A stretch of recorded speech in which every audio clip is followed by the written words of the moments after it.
Hello, नमस्कार। क्या हाल है आप लोग के? चलिए आज हम लोग एक टॉपिक पढ़ते हैं, न्यूक्लिक एसिड। न्यूक्लिक एसिड में डीएनए आरएनए और डीएनए के स्ट्रक्चर को डिस्क्राइब करते हैं आज हम लोग। ठीक है, तो मॉलिकुलर बेसिस ऑफ इनहेरिटेंस का ये टॉपिक है, डीएनए, स्ट्रक्चर ऑफ डीएनए। चलिए चालू करते हैं। DNA and RNA are the two types of nucleic acid found in living system. Living system में, लिविंग ऑर्गेनिज्म में जेनेटिक मटेरियल जो है वो न्यूक्लिक एसिड है। ये चीज़ कंफर्म हो गई थी। किसने कंफर्म करी थी? डीएनए। ये चीज़ कंफर्म करी थी हर्शी एंड चेज ने। हर्शी एंड चेज ने एक्सपेरिमेंटली ये चीज़ प्रूव कर दी थी कि nucleic acid DNA genetic material है। तो दो तरह के न्यूक्लिक एसिड हम लोग को मिल रहे हैं लिविंग सिस्टम में, डीएनए और RNA. DNA act as a genetic material in most of the living organism. ज़्यादातर जीवों में डीएनए जेनेटिक मटेरियल की तरह काम करता है। आरएनए जेनेटिक मटेरियल इन राइबोवायरस, जबकि आरएनए जेनेटिक मटेरियल की तरह काम करता है राइबोवायरसेस में। राइबोवायरसेस ऐसे वायरसेस जिसमें आरएनए जेनेटिक मटेरियल है। In this section we are going to discuss structure of DNA, its replication, synthesis of RNA over DNA, the genetic code, process of synthesis of proteins and regulation of gene expression। तो ये सारे के सारे topic आपके molecular basis of inheritance chapter के हैं, जिसमें से कुछ टॉपिक ऑलरेडी मैं आपको अपलोड कर चुका हूँ वीडियो में। कुछ टॉपिक बाकी हैं, वो आपके 1-2 दिन में कंप्लीट हो जाएंगे। In this section we are going to discuss the structure of DNA and its replication. हम लोग को डीएनए की स्ट्रक्चर की बात करनी है, रेप्लिकेशन की बात मेनली इसमें करनी है। ठीक, चलिए स्ट्रक्चर ऑफ डीएनए पे आइए। इंपॉर्टेंट है बहुत, इससे रिलेटेड एक क्वेश्चन आने की उम्मीद रहती है। Structure of a polypeptide chain. DNA क्या है? पॉलीमर है डीऑक्सीराइबो न्यूक्लियोटाइड का, पॉलीन्यूक्लियोटाइड चेन है। DNA deoxyribo nucleic acid, DNA deoxyribo nucleic acid. It is a long polymer of deoxyribo nucleotide. Polymer है ये किसका? डीऑक्सीराइबो न्यूक्लियोटाइड का। The length of DNA is usually defined as a number of nucleotide present in it. तो DNA की length को हम लोग कैसे बताते हैं? हम लोग किलोमीटर मीटर में नहीं बताते, हम लोग नंबर ऑफ न्यूक्लियोटाइड बता देते हैं कि इतने, ये जो डीएनए है इतने न्यूक्लियोटाइड से पॉलीमर में है, इतने न्यूक्लियोटाइड से मिलकर बना है। It is also a characteristic feature of an organism.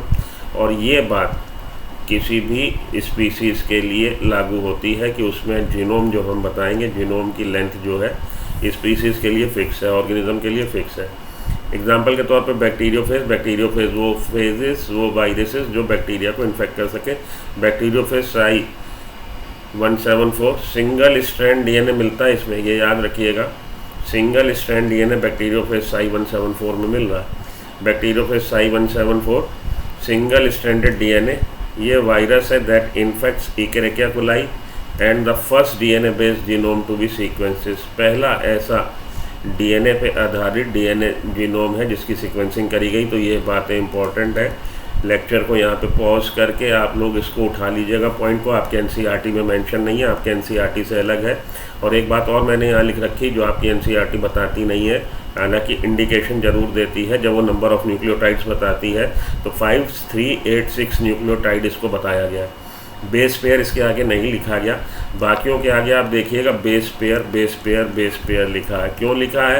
क्योंकि बाकी के जितने यहाँ पे रेफरेंस आ रहा है, जिनका नाम आ रहा है, वो सब डबल स्ट्रैंड है। डबल स्ट्रैंड में 2 स्ट्रैंड होंगे तो बेस जो है एक स्ट्रैंड का नाइट्रोजिनस बेस, दूसरे एंटी पैरेलल ये जो हमारा चल रहा है स्ट्रैंड, दूसरे स्ट्रैंड के बेस के साथ हाइड्रोजन बॉन्ड बनाएगा, बेस पेयरिंग करेगा। लेकिन अगर सिंगल स्ट्रैंड है तो बेस पेयरिंग कहाँ से कर लेगा? इसलिए ये साई 174 का जो नंबर ऑफ न्यूक्लियोटाइड्स बोला गया है, 5386 न्यूक्लियोटाइड बोला गया, वहाँ पे बेस पेयर टर्म यूज़ नहीं हुआ। ये है उसमें पेंच। और मैंने अक्सर देखा है, कईयों के मैंने वीडियो लेक्चर भी देखे हैं और कईयों के मैंने यहाँ पे जो ऑफलाइन टीचर पढ़ा रहे हैं वो इसको बता देते हैं जी कि इसमें 5386 न्यूक्लियोटाइड है, तो इसके जीनोम में, सिंगल जीनोम में इसको वो आधा करके बता देते हैं। मतलब वो यही नहीं गौर कर रहे हैं, उनको यही नहीं पता है कि साई X174 ये हमारा साई 174 सिंगल स्ट्रैंडेड वायरस है। ठीक है, उसमें जो जीनोम है सिंगल स्ट्रैंडेड डीएनए है। बहुत इंपॉर्टेंट है ये बात जो मैं कह रहा हूँ, याद कर लीजिए। Bacteriophage psi 174 single stranded DNA है। इसमें वायरस में जेनेटिक मटेरियल जो है सिंगल स्ट्रैंडेड डीएनए। इसीलिए इसकी जो नंबर ऑफ न्यूक्लियोटाइड्स बताए गए हैं 5386 बताए गए, वहाँ पे बेस पेयर टर्म यूज़ नहीं हुआ क्योंकि पेयरिंग हुई नहीं है। बैक्टीरियोफेज लैम्डा हैज़ 48,502 48,502 आपको बैक्टीरियोफेज लैम्डा में मिल जाएंगे। 5386 आपको साई 174 में मिल जाएंगे। E coli Escherichia coli has 4.6 into 10 to the power 6 base pair, इसमें आपको 4.6 into 10 to the power 6 base pair का इकोलाई में जीनोम मिल जाएगा। वेयर एज ह्यूमन जीनोम जो है contains 3.3 into 10 to the power 9 base pair. Human genome में 3.3 into 10 to the power 9 base pair होते हैं ह्यूमन जीनोम हैप्लॉइड में। और डिप्लॉयड कंटेंट होगा तो कितने हो जाएंगे, डबल हो जाएंगे, 6.6 इंटू 10 टू द पावर 9 हो जाएंगे डिप्लॉयड में। हैप्लॉइड का क्या मतलब है, कंटेनिंग 1 जीनोम। डिप्लॉयड का क्या मतलब है, containing 2 genome. 1 set of chromosome 2 set of chromosome, ये मतलब होता है। तो इन लोग के जो 4 के यहाँ पे आपको दिए गए हैं बैक्टीरियोफेज लैम्डा में आपको मिल रहा है 48,502। इकोलाई एकेरेकिया कोलाई में 4.6 into 10 to the power 6 and the human genome made up of 3.3 into 10 to the power 9 base pair. याद रख लीजिएगा जरूर से, ठीक है। स्ट्रक्चर ऑफ पॉलीन्यूक्लियोटाइड चेन का स्ट्रक्चर देख लेते हैं।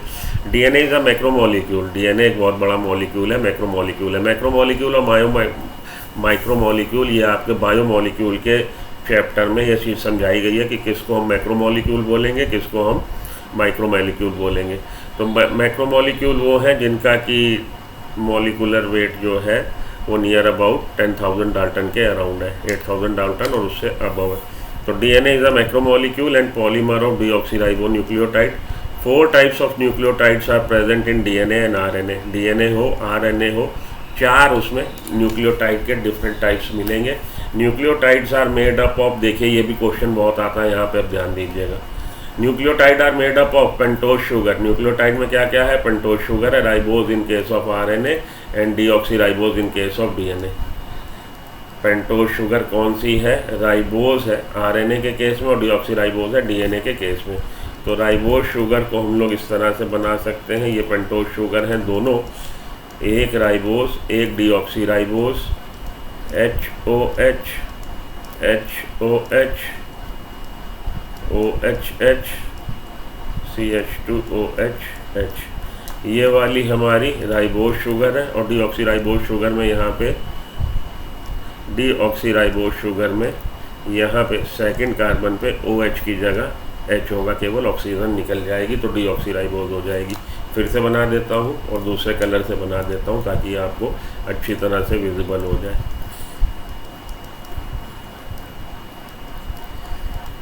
HOH ये फर्स्ट कार्बन एटम है, HOH ये दूसरा कार्बन एटम है, HOH ये तीसरा कार्बन एटम है, CH2OH ये चौथा कार्बन एटम यहाँ पे, ये वाला 5 carbon atom containing monosaccharide that is the pentose sugar and this sugar is the type of ribose sugar. Whereas ये सेकंड कार्बन पे भी OH ग्रुप है, अगर ये OH ग्रुप की जगह H हो जाएगा तो ये डीऑक्सीराइबोज शुगर हो जाएगी, ये राइबोज है। अगर यहाँ पे OH की जगह H हो जाए तो ये डीऑक्सीराइबोज शुगर हो जाएगी। डीऑक्सीराइबोज शुगर आपको मिलेगी डीएनए के मॉलिक्यूल में, राइबोज शुगर मिलेगी आपको आरएनए के मॉलिक्यूल में। 4 types of nucleotides are present in DNA and RNA. Nucleotides are made up of pentose sugar, nucleotide pentose sugar के बने हैं। Ribose in case of RNA and deoxyribose in case of DNA. Nitrogenous bases and a phosphate moiety, तो 3 चीज़ों से मिलकर बना हमारा न्यूक्लियोटाइड। पेंटोज शुगर है, नाइट्रोजिनस बेस है और फॉस्फेट मोइटी है, फॉस्फेट ग्रुप है। ठीक है जी। नाइट्रोजिनस बेस फर्दर हम देखेंगे 2 तरह के, कौन कौन से, प्यूरिन्स एंड पाइरिमिडिन्स। यहाँ पे जो 2 बने हैं प्यूरिन्स है, एडिनिन और ग्वानिन प्यूरिन्स में आते हैं। ये डबल साइक्लिक रिंग स्ट्रक्चर है इनका, डबल साइक्लिक रिंग, 2 रिंग हैं देख लीजिए। और 1 3 7 9 पोजीशन पे नाइट्रोजन है, 1 3 7 9 पोजीशन पे नाइट्रोजन है। ये बात हालांकि पूछी नहीं जाती, पिछले 8 साल से तो पूछी नहीं गई, लेकिन उसमें जिपमर वगैरह में, एम्स वगैरह में 1-2 बार पूछा गया है। तो आप अगर चाहो तो थोड़ा सा एक्स्ट्रा यहाँ से नोट कर सकते हो। प्यूरिन्स डबल साइक्लिक है, 1 3 7 position is occupied by the nitrogen. ठीक है जी, adenine and guanine. 4 types of nucleotide are present in DNA and RNA. Nucleotides are made up of pentose sugar, ribose in case of RNA and deoxyribose in case of DNA. ठीक, already discuss हो गया ये। Nitrogenous bases and the phosphate moiety. Nitrogenous bases are of 2 types, purines, double cyclic ring. Adenine and guanine are the example of purines, whereas pyrimidine single cyclic ring होगी, 6 member की ring होगी। Cytosine, thymine and uracil. Cytosine और thymine आपको मिलेंगे DNA में, और cytosine और uracil मिलेंगे आपको आरएनए में। आरएनए में थाइमिन नहीं होगा, थाइमिन को रिप्लेस कर देगा यूरेसिल। चलिए आगे चलें। तो ये 3 आपके, अब ये स्ट्रक्चर आपकी बुक में दे नहीं रखे एनसीईआरटी में, ये आप चाहो तो मेरे लेक्चर को यहाँ पे पॉज करके इनके स्ट्रक्चर को नोट कर लेना, थोड़ी सी प्रैक्टिस कर लेना अगर चाहो तो। ये कॉन्सेप्ट बिल्डिंग मेजर के तौर पे आपके काम आएगा। इससे रिलेटेड क्वेश्चन हालांकि स्ट्रक्चर से मेरे ख्याल से अभी तो पिछले 3-4 साल से आया नहीं है। Nitrogenous base is link to the OH of the first carbon of pentose sugar. Nitrogenous base pentose sugar के पहले कार्बन से अटैच होता है, ये बात याद रखिएगा, ये बात इंपॉर्टेंट है। नाइट्रोजिनस बेस भले वो प्यूरिन हो भले वो पाइरिमिडीन हो, OH group of first carbon of pentose sugar के फर्स्ट कार्बन के OH ग्रुप से अटैच होता है। Glycosidic bond to form nucleoside, और ये जो बॉन्ड बन रहा है उसके बीच में, नाइट्रोजन के बीच में और पेंटोज शुगर के बीच में, वो बॉन्ड कैसा है? ग्लाइकोसिटिक बॉन्ड है। ये बॉन्ड जो नाइट्रोजिनस बेस और पेंटोज शुगर को जोड़ रहा है, ये बॉन्ड कौन सा है? ग्लाइकोसिटिक बॉन्ड है।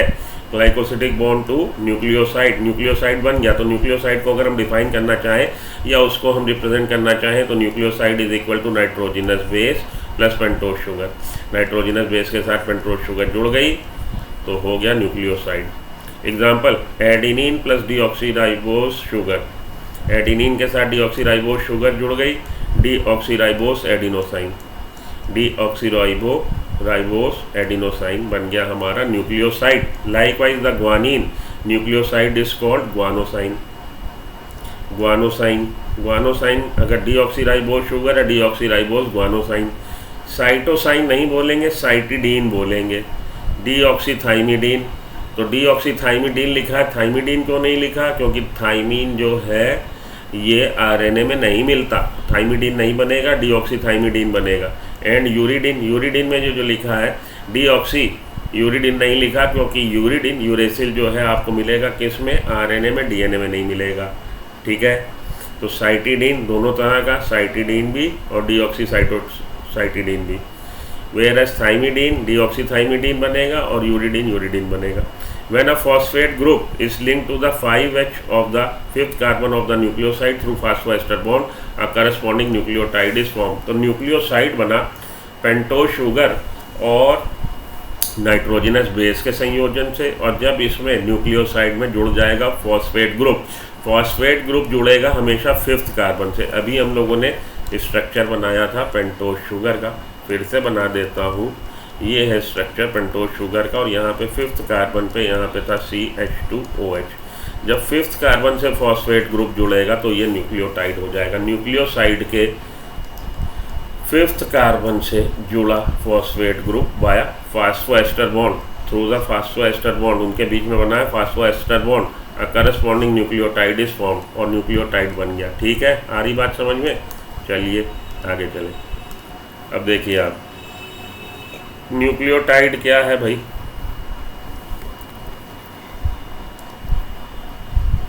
न्यूक्लियोटाइड है nucleoside plus phosphate group. Nucleoside के साथ जब फॉस्फेट ग्रुप जुड़ जाता है थ्रू द फास्फोएस्टर बॉन्ड तो न्यूक्लियोटाइड बन जाता है। Many nucleotides link together through the 3rd prime end to 5th prime end phosphodiester bond to form polynucleotide.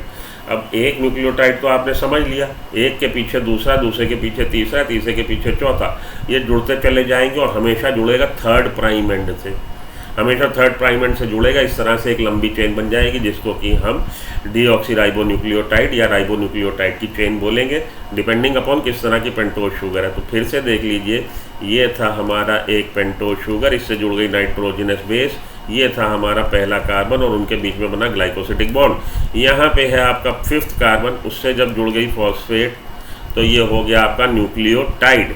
यहाँ पे 3rd कार्बन पे OH ग्रुप है, इसके पीछे मानिए एक और अगर आया, कौन? न्यूक्लियोटाइड, तो उनके बीच में बॉन्ड फॉर्मेशन हो जाएगा और एक के पीछे दूसरा न्यूक्लियोटाइड जुड़ जाएगा। कैसे, अभी दिखाता हूँ कैसे। ये था 5वां कार्बन, उससे जुड़ा हुआ फॉस्फेट, इनके बीच में एक एस्टर बॉन्ड है। अब एक एस्टर बॉन्ड इन दोनों के बीच भी बन जाएगा, तो ये कहलाएगा फास्फोडाइएस्टर बॉन्ड। 2 एस्टर बॉन्ड हो गए। एक ही फॉस्फेट अपने से, ध्यान से सुन लो, फॉस्फेट अपने से आगे वाले न्यूक्लियोटाइड के 3rd कार्बन से जुड़ी है और फॉस्फेट अपने वाले न्यूक्लियोटाइड के, इसके खुद के न्यूक्लियोटाइड के, phosphate moiety is attach to its own nucleotide, its own nucleotides carbon to the 5th carbon. अपने वाले के 5th कार्बन से और अपने आगे वाले के 3rd कार्बन से फॉस्फेट ग्रुप जुड़ा होता है। इस तरह से जब ये जुड़ते चले जाएंगे, इसके पीछे फिर एक फॉस्फेट आया जो अपने वाले के 5th से और अपने से आगे वाले के 3rd से जुड़ेगा। 3rd से हमेशा जुड़ते चले जाएंगे और एक लंबी चेन बन जाएगी, जिसको कि आप डीएनए की चेन या आरएनए की चेन बोलेंगे, डिपेंडिंग अपॉन पेंटोज शुगर कौन सी है। ठीक है, तो ये आप देख लीजिए, ये नाइट्रोजिनस, ये हमारा चल रहा है, डीएनए का स्ट्रैंड को दिखाया है राइट हैंड पे, और इधर आपका ये डीएनए का स्ट्रैंड, इसकी भी रिप्रेजेंटेशन है। ठीक है, अगली स्लाइड पे चलें।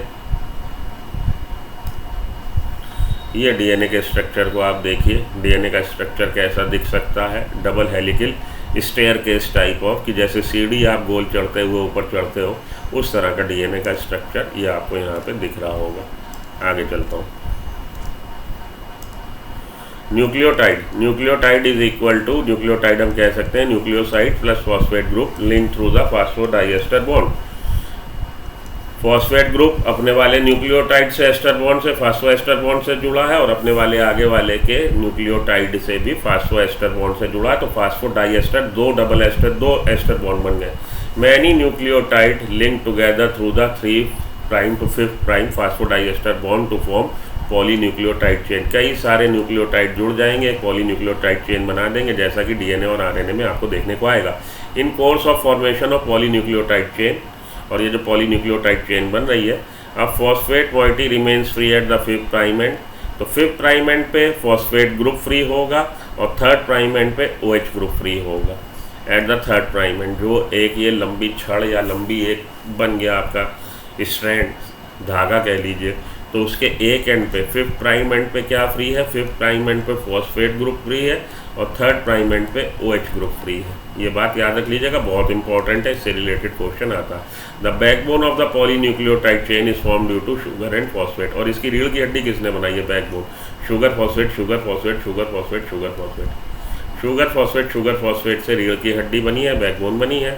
5th प्राइम एंड पे फ्री फॉस्फेट है और 3rd प्राइम एंड पे फ्री हाइड्रोक्सिल ग्रुप है। In 1950, Chargaff found the purines and pyrimidine content of DNA, double strand DNA was equal. 1950 में चारगाफ ने ये फाइंडिंग दी कि प्यूरिन्स और pyrimidines डबल स्ट्रैंड डीएनए में ये इक्विमोलर होते हैं, बराबर होते हैं। ठीक, तो B model of double strand DNA की अब हम लोग बात कर लें। B model of double strand DNA बहुत इंपॉर्टेंट है, किन्होंने दिया, वॉटसन एंड क्रिक ने। Double helical structure for the model for the structure of DNA. Nucleic acids were first isolated by Friedrich Miescher. Friedrich Miescher scientist थे जिन्होंने 1869 में 1869 में Friedrich Miescher जिन्होंने न्यूक्लिक एसिड को पस सेल से निकाला। दे वर name nuclein, उनका नाम दिया गया nuclein because of their acidic nature. They were name nucleic acid. Nuclein नाम इसलिए दिया गया क्योंकि न्यूक्लियस से निकाला गया था। न्यूक्लिक एसिड इसलिए नाम दिया गया क्योंकि न्यूक्लियस से निकाले गए न्यूक्लिक और एसिडिक कैरेक्टर था उनका, न्यूक्लिक एसिड बोले गए। ऑल्टमैन ने ये किया, इन्होंने नाम दिया। निकाला किसने, आइसोलेट किसने किया फर्स्ट टाइम, फ्रेडरिक मिशर। तो Friedrich Miescher was the scientist who first isolated the nucleic acid from the nucleus from the pus cells. Due to its large size the isolation of it was quite difficult. ये आसान काम नहीं था इसको निकालना, ये एक दुरूह काम था, लेकिन कर लिया गया। इन 1953 सन याद रखिएगा, आगे से रिलेटेड क्वेश्चन एक आएगा। In 1953 James Watson and Francis Crick, James Bond नहीं भाई, जेम्स बॉन्ड नहीं, 007 10 वाला नहीं, James Watson and Francis Crick. और शेन वॉटसन भी नहीं, ऑस्ट्रेलिया वाला। James Watson and Francis Crick 1953 में propose the double strand DNA structure based on the X ray diffraction data propose by the Morris Wilkins and Rosalind Franklin. Rosalind Franklin and Morris Wilkins ये दो scientist थे जिन्होंने propose किया था बताया था x ray diffraction data, x ray की photo खींच के कुछ डाटा दिया था डीएनए के बारे में, एक्सरे डिफ्रैक्शन डाटा प्रोड्यूस किया था उस आधार पे, और चारगाफ की फाइंडिंग के आधार पे दो आधार बने थे, दो बेसिस बने थे। वॉटसन एंड क्रिक ने जो प्रपोज किया था 3D structure of the B structure of the DNA, it was based over the X-ray diffraction data produced by the Maurice Wilkins and Rosalind Franklin, and also the basis of their interpretation was Chargaff findings, Chargaff rules. Wilkins, Watson and Crick। तो Franklin बहुत ज़्यादा Frank थे, उनको छोड़ दिया गया, उनको नहीं मिला नोबेल प्राइज़ 1962 में। इन तीनों को नोबेल प्राइज़ मिला फॉर द, आप कहिए कि गेट देने के लिए, बी स्ट्रक्चर को फॉर्मुलेट करने के लिए। फ्रैंकलिन तब तक ख़त्म हो चुके थे, ये मैटर है। Franklin died because of that. Wilkins, Watson and Crick were awarded Nobel prize for the same, किस लिए? टू क्रैकिंग द ये आपका B structure of the DNA, proposing the B structure of DNA. Wilkins, Watson और Crick को दिया गया है Nobel prize. ये याद रख लीजिएगा, आपकी बुक में नहीं है, ये वाला उठा लीजिएगा डाटा यहाँ से कि विल्किंस, वॉटसन एंड क्रिक। तो आप इसको इस तरह से याद रख सकते हो कि फ्रैंकलिन बहुत ज़्यादा फ्रैंक थे। फ्रैंक आदमी किसी चीज़ की परवाह नहीं करता। तो फ्रैंकलिन, हालांकि मैंने आपको बताया, ये तो एक रटने का स्लैंग के लिए मैंने आपको बता दिया कि Franklin was passed away earlier, so that इस वजह से उनको नहीं दिया गया नोबेल प्राइज़। ओके, चलिए आगे चलते हैं। तो 1962 में नोबेल प्राइज़ इन लोग को दिया गया। The hallmark of their preposition, ये जो इनकी मेन इनके बी स्ट्रक्चर की जो पहचान थी वो थी was base pairing between the two strands of polynucleotide chain की। दो स्ट्रैंड्स बन रहे हैं, किसके बन रहे हैं? डीऑक्सीराइबो न्यूक्लियोटाइड के। एक न्यूक्लियोटाइड में क्या है, याद करिए, एक न्यूक्लियोटाइड में है nucleoside plus nitrogenous base. Nitrogenous base जो है वो या प्यूरिन है या पाइरिमिडीन है। प्यूरिन्स में क्या है? ए और जी, एडिनिन, ग्वानिन, और पाइरिमिडीन क्या है? CUT, cytosine, uracil, thymine. A और जी कैसे हैं? डबल साइक्लिक है। CUT कैसे है? सिंगल साइक्लिक है। तो ये डबल साइक्लिक है, और 1 3 7 9 पे नाइट्रोजन है, इधर सिंगल साइक्लिक है। तो न्यूक्लियोसाइड और नाइट्रोजनस बेस, हमेशा नाइट्रोजनस बेस न्यूक्लियोसाइड के किससे, न्यूक्लियोसाइड जो है ये पेंटोज शुगर है यहाँ पे, न्यूक्लियोसाइड प्लस नाइट्रोजनस बेस। रुक जाइए, न्यूक्लियोसाइड, पहले हम न्यूक्लियोसाइड बनाएंगे, pentose sugar, sorry 2 minute, pentose sugar plus nitrogenous base. Pentose sugar के पहले कार्बन से जुड़ेगा नाइट्रोजनस बेस, और उनके बीच में जो बॉन्ड बनेगा वो कैसा है? Glycosidic bond. अब ये पेंटोज शुगर और नाइट्रोजनस बेस जिन्होंने न्यूक्लियोसाइड बनाया, अभी टाइड नहीं, जब इससे फॉस्फेट जुड़ जाएगा तो न्यूक्लियोटाइड हो जाएगा। आइए इधर देख लीजिए फटाक से 1 मिनट में। तो ये है हमारी पेंटोज शुगर, यहाँ पे आप लिख लो H, और यहाँ पे आप लिख लो, अगर OH लिखते हो तो ये हो जाएगी राइबोस, H लिख लो। अब इसके साथ जुड़ गया नाइट्रोजन, और यहाँ पे हमारा CH2OH, इससे हमारा जुड़ रहा फॉस्फेट, OH इससे, H इससे निकल जाएगा, इनके बीच में एस्टर बॉन्ड बन जाएगा, ये बन गया हमारा न्यूक्लियोटाइड। अब इसके पीछे एक न्यूक्लियोटाइड और आया, 7 समंदर पार पीछे आ गया, तो पीछे आ गया H और OH, इससे भी जुड़ा हुआ है फॉस्फेट, अपने वाले से एस्टर बॉन्ड बना रखा है, और ये जो OH इसका है, ये इधर वाले थर्ड OH से इनके बीच में एक एस्टर बॉन्ड बन जाएगा। इसलिए अब ये चेन आप लंबी करते चले जाइए, तो ये आखिरी वाला है, समझिए 100वें वाला, 90 वाला 90 जुड़ गए। तो यहाँ पे सबसे आखिरी में क्या है? थर्ड प्राइम एंड पे OH ग्रुप फ्री है, और इधर 5th प्राइम एंड पे फॉस्फेट ग्रुप फ्री है। यही अभी आपको पीछे बताया गया था। तो ठीक है, समझ में आ गई बात। 2 strands of nucleotide chain, it also follows Erwin Chargaff's observation. Proposition में आपको क्या देखना है? बी स्ट्रक्चर के प्रपोजिशन जो बताई गई कि ये चारगाफ के रूल को फॉलो करेगी। That is in double strand DNA ratio between A and T and between C and G remain same and are of equal. कि A हमेशा इक्विमोलर है T के, और C हमेशा इक्विमोलर है G के। ये मैंने हाइड्रोजन बॉन्ड नहीं, इक्वल का साइन बनाया है। हाइड्रोजन बॉन्ड A हमेशा बेस पेयरिंग करेगा T के साथ, एडिनिन हमेशा अपोजिट आएगा थाइमिन के, और उनके बीच में 2 हाइड्रोजन बॉन्ड होंगे। साइटोसिन हमेशा अपोजिट आएगा ग्वानिन के, और उनके बीच में 3 हाइड्रोजन बॉन्ड होंगे। तो हमेशा in double strand DNA A would be equal to the amount of thymine, whereas guanine would be equal to the amount of cytosine. Okay, चलिए आगे।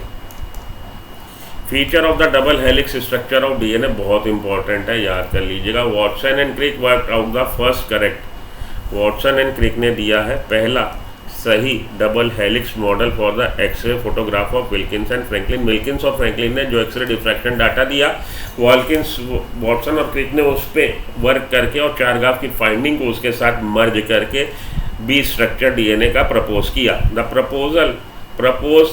और उन्होंने प्रपोज किया the double helix B structure of DNA. याद रखिएगा, B structure of DNA molecule. Watson and Crick built a 3D molecular model of DNA that satisfies all the detail obtained by the X-ray photograph. इन्होंने Watson and Crick ने जो 3D molecular structure बताया DNA का, उसकी खासियत ये थी कि उसकी जो भी जानकारी थी वो जानकारी पूरी की पूरी एक्सरे डिफ्रैक्शन डाटा जो इन्होंने दिया था विल्किंस और फ्रैंकलिन ने, उसके डाटा पे पूरी तरह से आधारित था और उसके साथ वो उसको संतुष्ट करता था। और जो बातें उन्होंने बताई थी एक्सरे डिफ्रैक्शन डाटा के हिसाब से, मॉरिस और विल्किंस ने जो बताई थी वॉटसन एंड क्रिक के मॉडल में, वो सारी बातें सही सत्यापित हो रही थी। उन्होंने उसको फॉलो किया था। They propose the DNA consisted of a double helix. उन्होंने कहा कि ये दो हेलिक्स, कुंडली, हेलिक्स का मतलब कुंडली, कि ये डबल हेलिकल स्ट्रक्चर है, दो हेलिक्स है, with to chains having sugar phosphate on the outer side forms the backbone of this helix. ये हेलिक्स जो कुंडली चल रही है, इस कुंडली की बाहर की तरफ क्या है, शुगर और फॉस्फेट, जो कि इस हेलिक्स की बैकबोन, रीढ़ की हड्डी बना रहा है, बाहर की तरफ है। And nitrogenous base on the inner side, और अंदर की तरफ क्या है, नाइट्रोजिनस बेस। तो उन्होंने कहा कि ये जो डीएनए का मॉलिक्यूल है डबल स्ट्रैंड, दो उसमें स्ट्रैंड, दो धागे हैं जो हेलिकल है, कुंडली नुमा है और एक दूसरे के पैरेलल रन हो रहे हैं। ठीक है जी। राइट हैंडेड ट्विस्ट है, उसमें केवल दाहिनी तरफ के मोड़ दिखेंगे, बाईं तरफ के मोड़ नहीं दिखेंगे। और इस कुंडली नुमा धागे की बाहर बैकबोन, उसकी रीढ़ की हड्डी बना रहा शुगर और फॉस्फेट, और नाइट्रोजिनस बेस जो है वो अंदर की तरफ है। In a DNA molecule two polynucleotide chains are coiled to form a helix. दो जो चेन्स हैं, धागे हैं, वो हेलिक्स के रूप में कुंडली नुमा है। Two chains are coiled to form a helix, कुंडली बना देंगे स्प्रिंग टाइप के छल्ले से बना के। क्वाइल आप जानते ही हो, गोल गोल गोल गोल छल्ले बनाए और उन्होंने कुंडली बना दी। The two strands do not coil around each other. और दो स्ट्रैंड जो है एक दूसरे के साथ नहीं गुत्थम गुत्था हो रखे, but both the strands coiled around a common axis, लेकिन एक कॉमन एक्सिस के अराउंड वो घूम रहे हैं। तो दोनों स्ट्रैंड जो है वो एक दूसरे के साथ ऐसे ऐसे नहीं घूम रहे हैं। देखिए आप बात समझिए, ये स्ट्रैंड और ये स्ट्रैंड, ये एक दूसरे के अराउंड नहीं गुत्थम गुत्था हो रखे हैं। जो हम लोग डीएनए ऐसा बना देते हैं तो उसमें एक चीज़ समझ लीजिएगा, ऐसा नहीं है ना, ये ऐसा है कि एक स्ट्रैंड अगर इस दिशा में चल रहा है तो दूसरा स्ट्रैंड भी उसी दिशा में चल रहा है, और एक कॉमन एक्सिस के अराउंड वो लोग गुत्थम गुत्था हो रखे हैं, कॉमन एक्सिस के अराउंड। ठीक है।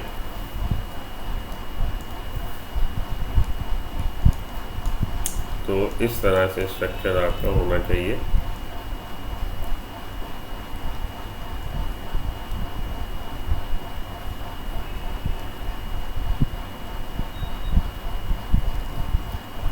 ये एक स्ट्रैंड हो गया और एक दूसरा स्ट्रैंड ऊपर और बना लीजिए। तो ये दोनों स्ट्रैंड, कहने की बात ये है कि ये दोनों strand doesn't coiled around one another, but they are coiled around the one common axis. The two strand do not coiled around each other. वो दोनों एक दूसरे के साथ नहीं लिपटे हुए, but both the strands coiled around a common axis, लेकिन एक कॉमन एक्सिस के अराउंड वो घूम रहा है in a right handed manner. ये लाइनें इंपॉर्टेंट हैं, इनको समझ लीजिएगा। DNA double helix, DS helix has a width of 2 nanometer. DNA की जो व्यास होगा वो 2 नैनोमीटर होगा थ्रू आउट, ना कम ना ज़्यादा। 1 turn off the helix, turn का मतलब है जहाँ से चले आप रोटेट होके फिर वहीं आ गए। तो जहाँ से चले आप घूम के फिर उस 360 डिग्री रोटेट होके फिर वहीं आ गए। लेकिन साथ के साथ ये सीढ़ी घुमावदार सीढ़ी है, तो सीढ़ी में आप एक ही जगह चक्कर काट के घूम के वहाँ जाओगे 360 डिग्री, अगर किसी प्लेन पे आप खड़े हो। लेकिन अगर ये स्टेयर है और ये साथ के साथ ऊपर चढ़ रही है, तो जैसे जैसे आप घूम रहे हो साथ के साथ आप ऊपर भी जा रहे हो। तो जिस पॉइंट पे आप खड़े हो आप 360 डिग्री रोटेट होकर ठीक उसके ऊपर उसी पॉइंट पे आ गए। वो और जितना डिस्प्लेसमेंट हो गया स्टेयर राइज करने में, जितना आप डिस्प्लेस हो गए, that is the pitch of the helix. 1 turn off the helix pitch was 3.4 nanometer and 10 pairs of bases stacked in it। एक ये पूरा चक्कर घूमने में 360 डिग्री रोटेट होने में जिस पॉइंट पे आप खड़े थे उस पॉइंट पे फिर से आप आ जाए तो आप 360 डिग्री रोटेट होके फिर वापस उसी पॉइंट पे आ गए, लेकिन जितना डिस्प्लेस हो गए वो उसकी पिच है। ये होती 3.4 नैनोमीटर। और इस दूरी में मानिए आप सीढ़ी चढ़ रहे हैं तो कितने डंडे चढ़ गए? डंडे किसके बने हैं? नाइट्रोजनस बेस के। आप 10 डंडे चढ़ जाओगे। 360 डिग्री रोटेट होके सेम पॉइंट पे आप आ गए, लेकिन आप थोड़ा सा ऊपर लिफ्ट हो गए, ऊपर चढ़ गए क्योंकि सीढ़ी है घुमावदार, आप ऊपर चढ़ गए तो 3.4 नैनोमीटर आप डिस्प्लेस हो गए। और उतनी दूरी में 10 बेस पेयर है तो एक बेस पेयर से दूसरे बेस पेयर की दूरी कितनी होगी? 3.4 nanometer divided by 10 means 0.34 nanometer. So distance between the two base pair is the 0.34 nanometer. Pitch of the helix 3.4 nanometer. Diameter of the helix 2 nanometer। रट लीजिएगा, बिल्कुल ये चीज़ें पूछी जाती हैं। The plane of one base pair stack over the other in a double helix। एक base pair का आधार जो है, प्लेन जो है, दूसरे बेस पेयर के आधार पे स्थापित होता है एक के ऊपर एक। जैसे आप सिक्के की गड्डी लगाते हो, स्टैक सिक्के की गड्डी लग रही है कि ये बेस पेयर का एक का आधार तल जो है दूसरे बेस पेयर के आधार तल पे उसी के ऊपर एक स्थापित होता चला जा रहा है। This provide stability. और ये जो एक के ऊपर एक स्टैक बना रहे हैं, स्टैक फॉर्मेशन कर रहे हैं, ये इस हेलिक्स को, इस कुंडली को स्थापित दे रहे हैं, उसको स्थापित कर रहे हैं। Helix along the hydrogen bonding. तो ये इन्होंने बना रखा है, आपकी बुक का डायग्राम है। एक देखिए, एक इधर को चल रहा है स्ट्रैंड और एक इधर को चल रहा है। ये है 3rd prime to 5th prime and ये है 3rd prime to 5th prime end. तो एक पेन इधर और एक पेन का मुंह इधर, एंटी पैरेलल, और दोनों का मुंह इधर पैरेलल। तो ये कैसे कहलाएंगे? एंटी पैरेलल ये स्ट्रैंड जो है। और साथ के साथ उनको आप लपेट लीजिए, ट्विस्ट कर दीजिए, घूमते चल रहे हैं, लेकिन घूमने में वो एक दूसरे के अराउंड नहीं घूम रहे, वो एक कॉमन एक्सिस के अराउंड घूम रहे हैं। जैसे आप देखोगे पुराने ज़माने में जब रंजीत और अजीत विलन हुआ करते थे तो उसमें घुमावदार सीढ़ियों वाले घर खूब आते थे। सीढ़ी बनी होती थी ऐसे घुमावदार घर के अंदर। ये सीढ़ी बनी है, सीढ़ी चढ़ते चले जाइए ऊपर। तो सीढ़ी चढ़ के आप इस पॉइंट से फिर इस पॉइंट तक आ गए, जिस पॉइंट से चले थे वापस उस पॉइंट पे आ गए। 3.4 नैनोमीटर आप डिस्प्लेस हो गए और इसमें 10 डंडे आप ऊपर चढ़ गए। तो एक डंडे से दूसरे डंडे की दूरी, एक नाइट्रोजनस बेस से दूसरे नाइट्रोजनस बेस की दूरी कितनी हो गई? 0.34 नैनोमीटर हो गया। इसका डिस्टेंस डायमीटर हमेशा 2 नैनोमीटर रहेगा, क्योंकि एक तरफ प्यूरिन, एक तरफ पाइरिमिडीन, एक तरफ डबल साइक्लिक रिंग, एक तरफ single cyclic ring. Nitrogenous base ऐसे एक दूसरे के साथ कॉम्प्लीमेंट्री बेस पेयर करते हैं, इसलिए उनका जो डायमीटर है कांस्टेंट रहता है। किसका? डीएनए के स्ट्रैंड का। One of the hallmark of their preposition was the, इनके जो इन्होंने बताई थी, फाइंडिंग बताई थी, जो इन्होंने प्रपोजिशन, इन्होंने जो बातें बोली, उन बातों की किन्होंने बोली भाई? वॉटसन एंड क्रिक ने जो डबल स्ट्रैंड डीएनए दिया है। तो वन ऑफ द हॉलमार्क कहते हैं जी एक उसकी कोई मुख्य पहचान ऑफ देयर प्रपोजिशन, जो उन्होंने बातें बोली, was base pairing between the 2 strands of polynucleotide. वो थी कि बेस पेयरिंग, ये जो एक न्यूक्लियोटाइड की चेन और दूसरे न्यूक्लियोटाइड की चेन के बीच में नाइट्रोजनस बेस है दोनों के, उनकी बेस पेयरिंग यूनिक है। क्या यूनिक है? कि ए हमेशा बेस पेयरिंग करेगा टी के, ए के अपोजिट हमेशा टी आएगा, सी के अपोजिट हमेशा जी आएगा। तो इधर टी तो इधर ए, इधर सी तो इधर जी। तो अगर हम एक स्ट्रैंड की सीक्वेंस आपको बता दें कि इसकी ATCG है, ATCG है, और दूसरा स्ट्रैंड जो इसके अपोजिट होगा उसकी बेस सीक्वेंस आप बता दोगे, जब ये बात फिक्स है कि ए हमेशा, वीरू हमेशा जय से बोलेगा और सीता हमेशा गीता से बोलेगी, तो ये बात बिल्कुल तय है कि किसके अपोजिट कौन आएगा। अगर एक स्ट्रैंड की बेस सीक्वेंस हमने आपको बता दी, then you can easily tell about the base sequence on the other strand by means of applying the law of कॉम्प्लीमेंटैरिटी।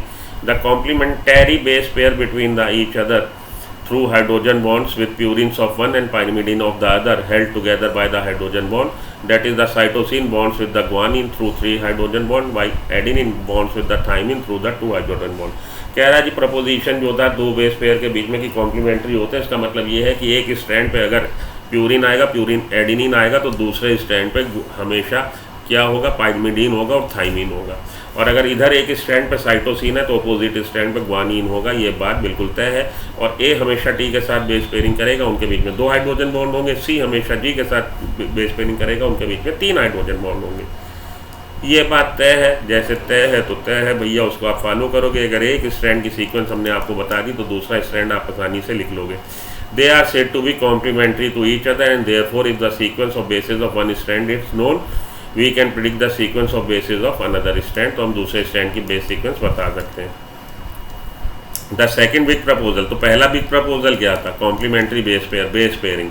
और दूसरा बिग प्रपोजल क्या था, that 2 strands are anti parallel. तो दो अगर पूछा जाए कि इनके बी स्ट्रक्चर की जो प्रपोजिशन थी उसकी, what are the two important facts about the B structure propose by the Watson and Crick. The one is the complementary base pair. Complementary base pair एक उसका मतलब मुख्य बात थी, और दूसरा था कि दोनों चेन, जो 2 चेन है, run anti parallel to each other, कि एक अदर इधर को मूव की है 5th prime end to 3rd prime end, तो एक इधर को मूव करेगी 3rd prime end to 5th prime end, 5th prime end to 3rd prime end, and with the 3rd prime end to the 5th prime end of the other.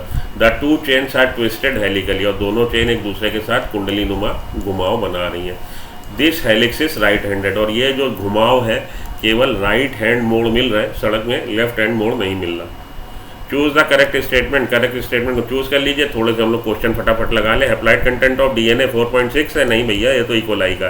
Nitrogenous base is link to pentose sugar through the phosphodiester bond. Phosphoester bond से link होता है, diester से नहीं।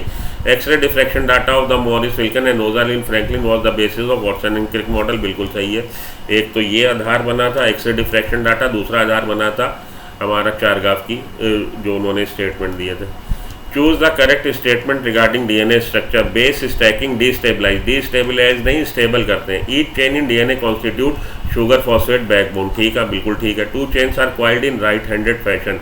2 chains are incorrect को हमें चुनना है। ये ठीक है, ये भी ठीक है। दोनों चेन्स क्वाइल्ड है राइट हैंडेड फैशन में। The pitch of the helix has रफली 10 बेस पेयर। जो घूम के आप वहीं पे आ गए, 3.4 नैनोमीटर डिस्प्लेस हो गए, उनके बीच में 10 बेस पेयर है। ये बात भी ठीक है। तो गलत बात उसने पूछी, इनकरेक्ट। इनकरेक्ट क्या है, base stacking is destabilize, not destabilize, stabilize करता।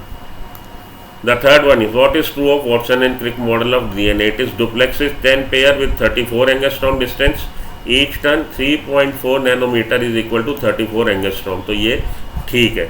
10 base pair with 3.4 angstrom distance with each turn. Each turn में पिच में कितने बता रहा है, 3.4 नैनोमीटर है, एंगस्ट्रॉम नहीं है, गलत हो गया। 20 बेस पेयर, 20 बेस पेयर नहीं, 10 है। नन ऑफ द अबव, नहीं भैया ये ठीक है। आगे बढ़िए।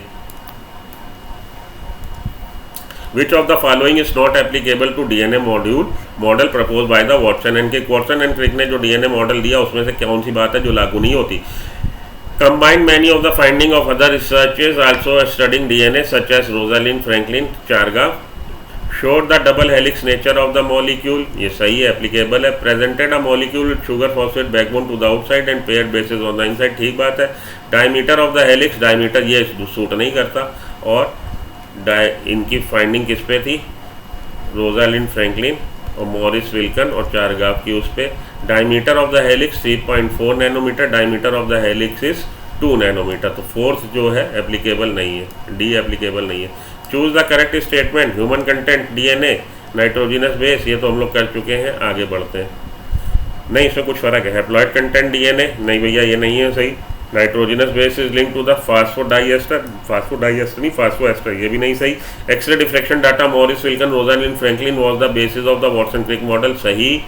DNA act as an acid substance और such identify the Watson and Crick. Watson and Crick ने नहीं, वो तो फ्रेडरिक मिशन ने बताया था। Year 2023 would be the 70th anniversary. 70 साल हो जाएंगे किस बात की डिस्कवरी को, तो याद करिए बी स्ट्रक्चर कब दिया गया था, 1953 में। 70 जोड़ दीजिए, 2023 में 70 साल पूरे हो जाएंगे। 70th एनिवर्सरी होगी। ग्रिफिथ ट्रांसफॉर्मिंग प्रिंसिपल कब हुआ था, 1928 में। Establishment of DNA as a genetic material कब हुआ था, 1952 में। हर्शी एंड चेज ने किया था। स्ट्रक्चर ऑफ डीएनए कब प्रपोज हुआ है, 1953 में। तो ये वाला जवाब आपका ठीक है, 70 साल पूरे हो जाएंगे, 70 सालगिरह हम लोग मनाएंगे। जय जय। आगे चलिए, which of the following statement is not correct? According to Watson Crick model DNA exist at a double helix, ठीक है, in with the 2 strands of polynucleotide are parallel नहीं है, antiparallel, run in the same direction, गलत है। Not correct, not incorrect, तो सही कौन सा है? ये तो गलत है। आगे बढ़िए, all types of pyrimidine are present, pyrimidine के सब टाइप प्रेजेंट होते हैं, वाइल ओनली वन टाइप, ये भी गलत है। पायरिमिडीन के सब टाइप नहीं होते भैया, all the types are not present. In a nucleic acid a phosphate moiety links the 3 carbon of the 1 sugar of 1 nucleotide to the 5th carbon of the sugar of the succeeding nucleotide। Phosphate moiety किससे link हो रही है? 3 carbon of 1 sugar, 3rd carbon of the 1 sugar of 1 nucleotide and the 5th carbon of the sugar of the succeeding nucleotide. Succeeding का मतलब इसके खुद की नहीं, दूसरे की। तो ये 5th कार्बन से जुड़ी होती है अपने खुद के, और 3rd से जुड़ी होती है अपने से आगे के। In a nucleic acid the bond between the phosphate and hydroxyl group of sugar, between the phosphate and sugar के, हाइड्रोक्सिल ग्रुप के शुगर के बीच में एस्टर बॉन्ड बन रहा है, ये गलत है। कह रहा है जी according to the Watson Crick model DNA exist as a double helix model in with the 2 strands of polynucleotides are parallel that is run in the same direction, not incorrect, और ये इनकरेक्ट ही है। ये वाला आपका question reframe कर लीजिए, तो इसको आप कर लीजिए runs in anti parallel, anti parallel कर लीजिए तो ये नॉट इनकरेक्ट हो जाएगा, रन्स इन अपोजिट डायरेक्शन, ठीक है। चलिए आगे, A mutation occur in a gene encoding the DNA polymerase। अभी हम लोगों ने DNA polymerase रेप्लिकेशन पढ़ानी, आगे बढ़िए, इसको रहने देते हैं। अब चारगाफ की हम लोग को रूल को पढ़ना है, तो ये आपको अगले लेक्चर में चारगाफ के रूल, आज के लिए इतना ही रखिए। चारगाफ रूल नेक्स्ट लेक्चर में पढ़ते हैं। Till then good luck, good bye, have a nice day.